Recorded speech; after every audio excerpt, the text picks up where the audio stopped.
जय मसीह की। Praise the Lord. गरीबी एक श्राप है। गरीबी एक श्राप है। उसको कैसे दूर करें? गरीबी को हमारे जीवन से हम कैसे दूर करें? परमेश्वर हमें धनवान बनाते हैं। हम किस तरह से धनवान बन जाए? परमेश्वर के दास देखो, अब्राहम बहुत ही धनवान थे। दाऊद को देखो, बहुत ही धनवान थे। सुलेमान को देखो, उन्होंने तो सोना इतना बढ़ा दिया था कि पत्थर के समान हो गया था। वो भी तो बहुत धनवान थे। और भजन संहिता में ऐसा लिखा है, भजन संहिता उसका 34वां अध्याय उसका 10वां पद में पढ़ता हूँ। जवान सिंहों को तो घटी होती और वे भूखे भी रह जाते हैं, परंतु यहोवा के खोजियों को किसी बलि वस्तु की घटी न होगी। परमेश्वर ऐसा कहते हैं कि जो जवान सिंह अच्छे से शिकार कर सकता है, हो सकता है उसको भी भूखा सोना पड़े, लेकिन जो परमेश्वर को ढूंढने वाले लोग हैं, जो परमेश्वर को मानने वाले लोग हैं, उसको किसी भी अच्छी वस्तु की घटी कभी नहीं होगी। मतलब अच्छी अच्छी वस्तुएं उनके जीवन में होगी ही। फिर और एक पद पढ़ते हैं बाइबल में, भजन संहिता उसका 23वां अध्याय इसका पहला ही पद, यहोवा मेरा चरवाहा है, मुझे कुछ घटी न होगी। परमेश्वर मेरा रखवाला है, चरवाहा है, और मुझे किसी भी तरह की घटी मतलब कमी नहीं होगी। मतलब हम परमेश्वर को मानने वाले लोग हैं तो हमें किसी भी तरह की कमी घटी नहीं होनी चाहिए। फिर नीति वचन में ऐसा लिखा है, नीति वचन उसका 10वां अध्याय और उसका 22वां पद, नीति वचन 10 और 22, वहाँ पर ऐसा लिखा है, धन यहोवा की आशीष ही से मिलता है और वह उसके साथ दुख नहीं मिलाता। सही शब्द में ऐसा लिखा है कि परमेश्वर की आशीष हमें धनवान बनाता है और उसके साथ किसी भी तरह का दुख नहीं होता। मतलब परमेश्वर हमें धनवान बनाते हैं, हम गरीब नहीं होने चाहिए। लेकिन साथ साथ में शैतान भी हमें धनवान बनाता है। शैतान भी धनवान बना सकता है, इसलिए चौकन्ना रहना जरूर है। क्योंकि बाइबल में ऐसा लिखा है, हम पढ़ते हैं लूका उसका 4वां अध्याय, लूका 4 उसका 5 और 6 पद, वहाँ पर शैतान की बातें लिखी है और हम पढ़ते हैं, तब शैतान उसे मतलब प्रभु यीशु को ले गया और उसे 2 पल भर में और उसको पल भर में जगत के सारे राज्य दिखाए। शैतान प्रभु यीशु को एक पहाड़ के ऊपर ले गया और सारी दुनिया दिखा दी। फिर लिखा है आगे 6वां पद, और उससे कहा, मैं यह सब अधिकार और इनका वैभव तुझे दूंगा, क्योंकि वह मुझसे सौंपा गया है और जिसे चाहता हूँ उसी को दे देता हूँ। शैतान बोलता है कि ये जो संसार में जितना भी अधिकार है, वैभव है, सब मेरे पास है और जिसे चाहे उसे मैं दे सकता हूँ। मतलब शैतान जो है ना, वो भी तो इंसान को धनवान बनाता है। लेकिन नीति वचन 10 के 22 में लिखा है, परमेश्वर धनवान तो बनाते हैं लेकिन उसके साथ दुख नहीं होता। इसका मतलब ये हुआ कि शैतान धनवान तो बनाएगा लेकिन साथ में दुख भी दे देगा।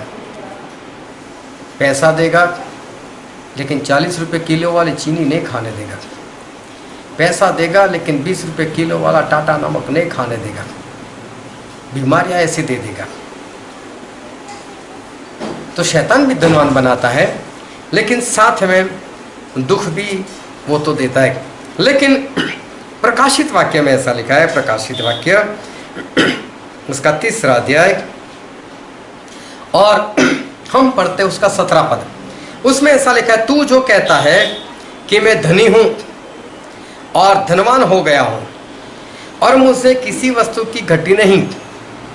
परमेश्वर खुद प्रभु यीशु ऐसा कहते हैं कि तू जो ऐसा कहता है कि मैं धनी हूँ, मतलब धनवान हूँ, धनवान हो गया हूँ और मुझे किसी वस्तु की घटी नहीं, पर तू यह नहीं जानता कि तू अभागा और तुच्छ और कंगाल और अंधा और नंगा है। परमेश्वर कहता तू ऐसा समझता है कि मेरे पास बहुत संपत्ति है, मेरे पास बहुत धन है, मैं अब धनवान हो चुका हूँ। लेकिन परमेश्वर ऐसे धनवान लोगों को, जिसके पास आज का धन है, ऐसे लोगों को परमेश्वर ऐसा कहते हैं तू नहीं जानता, तू तो अभागा है, तू तो तुच्छ है, तू तो कंगाल, मतलब तू धनवान नहीं है, तू तो कंगाल है, तू तो अंधा और नंगा है। परमेश्वर तो धनवान लोगों को ऐसा बोलते हैं। तो ये परमेश्वर क्या कहना चाहते हैं? परमेश्वर हमसे क्या कहते हैं? परमेश्वर हमें क्या बताना चाहते हैं? फिर बाइबल में हम पढ़ते हैं आगे, बाइबल में, और हम पढ़ेंगे यहेजकेल। बाइबल से हम पढ़ते हैं यहेजकेल, उसका 28वां अध्याय और उसका 13वां पद। यहेजकेल 28 और 13, देखो उसमें क्या लिखा है, हम पढ़ते हैं यहेजकेल 28 और 13। वहाँ शैतान के बारे में लिखा है, तू परमेश्वर की एदन नाम बारी में था, तेरे पास आभूषण माणिक, पद्मराग, हीरा, फिरोजा, सुलेमानी मणि, यशब, नीलमणि, मरकद और लाल, सब भांति के मणि और सोने के पहरावे थे। तेरे डफ और बांसुरियां तुझी में बनाई गई थी।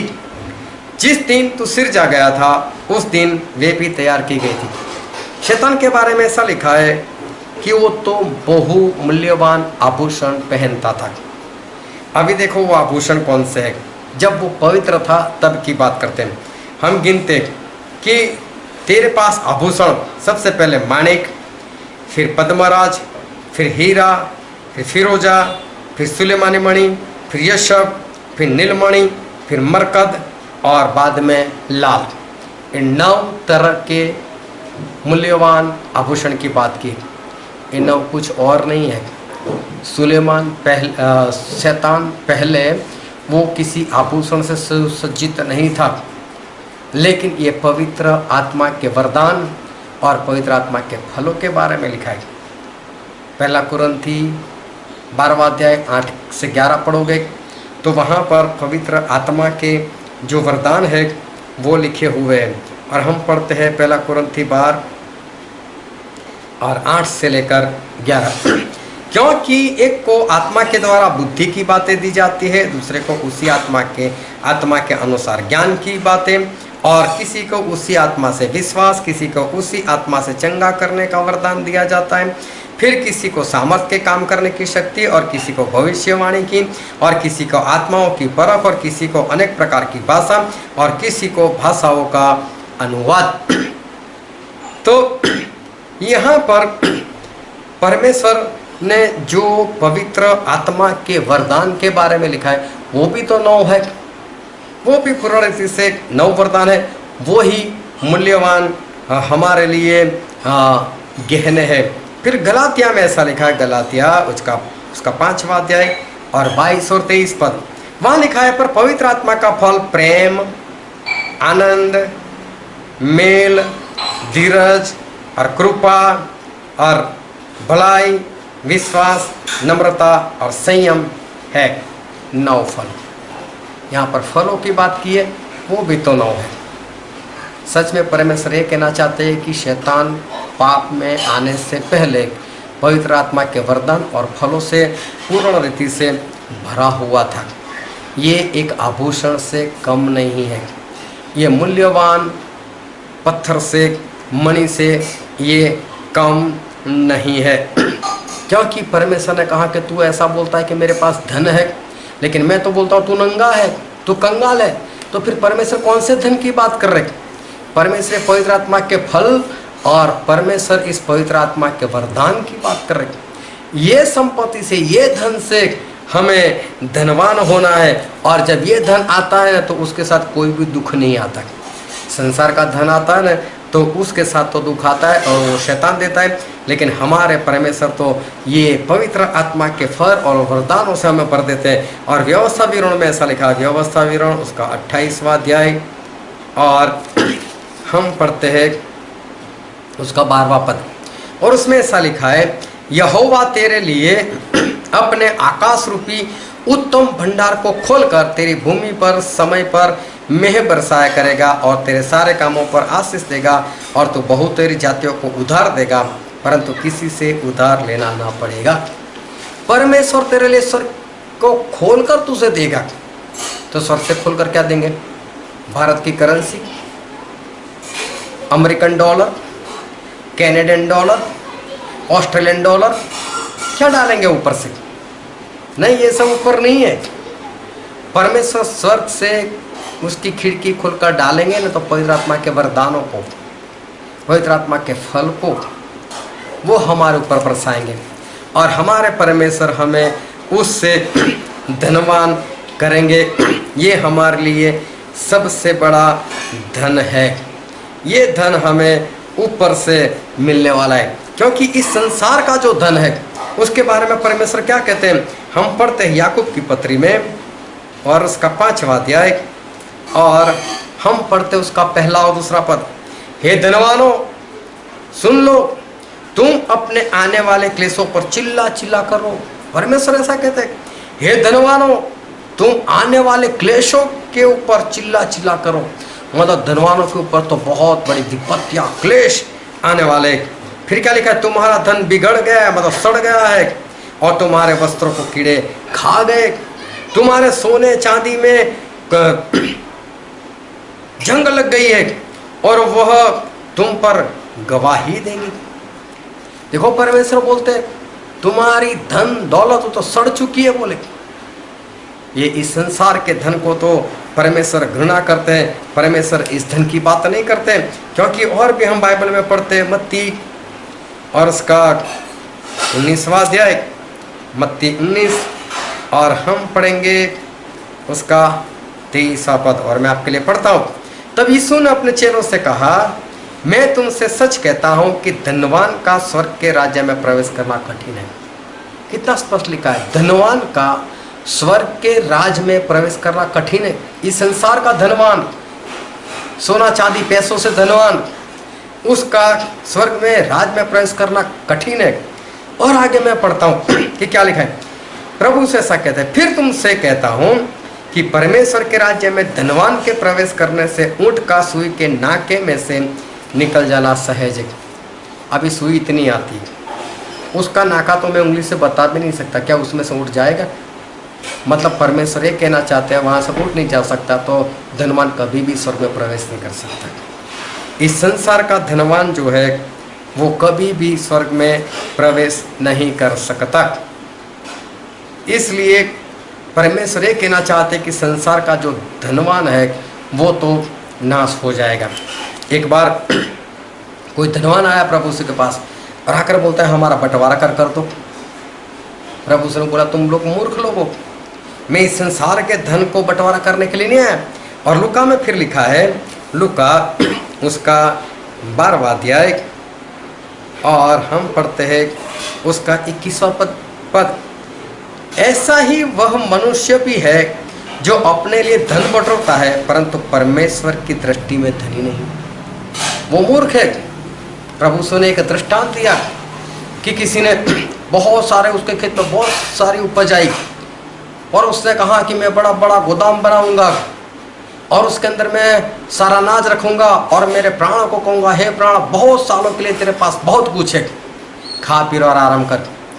लेकिन तभी परमेश्वर उसको कहेंगे कि हे मूर्ख, आज ही तेरा प्राण तेरे से ले लिया जाता है, जो तूने सिद्ध किया है वो किस काम का। फिर परमेश्वर उस दृष्टांत के बाद ऐसा कहते हैं कि ऐसा ही वह मनुष्य भी है कि जो अपने लिए धन बटोरता है, मतलब इस संसार में धन तो बटोर लेता है, परंतु परमेश्वर की दृष्टि में जो धनवान नहीं है वो ऐसा मूर्ख धनवान है। इस संसार का धन इकट्ठा करो, लेकिन साथ में परमेश्वर वाला धन नहीं है तो ये धन कोई काम का नहीं। और सिर्फ इस धन को इकट्ठा करने वाला वो तो मूर्ख है। तो इसलिए परमेश्वर जो है वो हमें कैसा धनवान बनाते। परमेश्वर सोना चांदी से हमको धनवान नहीं बनाते, हमारी करेंसी से धनवान नहीं बनाते, जमीन जायदाद में धनवान नहीं बनाते। हमारे परमेश्वर हमें पवित्र आत्मा के वरदान और फल में हमें धनवान बनाते। और जो इंसान पवित्र आत्मा के वरदान और फल में गरीब है, ऐसी गरीबी वो श्राप है। वरना वो लाजर भिखारी था, वो तो भीख मांगता था बेचारा, पहनने के लिए कपड़े नहीं थे, लेकिन वो श्रापित नहीं था। इस संसार का धन नहीं था उसके पास, लेकिन श्रापित नहीं था। जिसके दरवाजे के पर पड़ा रहा था वो धनवान था। वो कौन सा आशीषित था? वो तो नरक में पड़ा। तो इस संसार का धन होना वो आशीष वाली बात नहीं है। इस संसार में गरीब होना वो श्राप भी नहीं है, लेकिन पवित्र आत्मा के फल और वरदानों के बिना गरीब होना वो गरीबी पूर्ण रीति से श्रापित है। इसलिए जब पतरस और यूहन्ना जब दोपहर में चर्च जाते थे और एक लंगड़ा मिला और वो दोनों उनके सामने देख रहे थे, तो लंगड़े ने भी उसको सामने देखा, कुछ मिलेगा? तब पतरस ने क्या बोला? मेरे पास सोना चांदी नहीं है, पर मेरे पास जो है मैं तुझे देता हूँ, उठ प्रभु यीशु के नाम से चल। और चलने लग गया। वो तो धनवान तो पतरस भी नहीं था इस संसार के धन से, लेकिन पवित्र आत्मा के फल और वरदानों से पूरी तरह से धनवान थे वो। और इसलिए इस संसार के धन के प्रति मेहनत ना करो उसको पाने के लिए, उसके पीछे मत भागो, लेकिन पवित्र आत्मा के वरदान और फल के लिए भागो, दौड़ो, मेहनत करो, सच्चे धनवान बनो, ताकि आप स्वर्ग राज्य के वारिस बन जाओ, सच्चे धनवान बनो। परमेश्वर आपको आशीष दे। आमीन।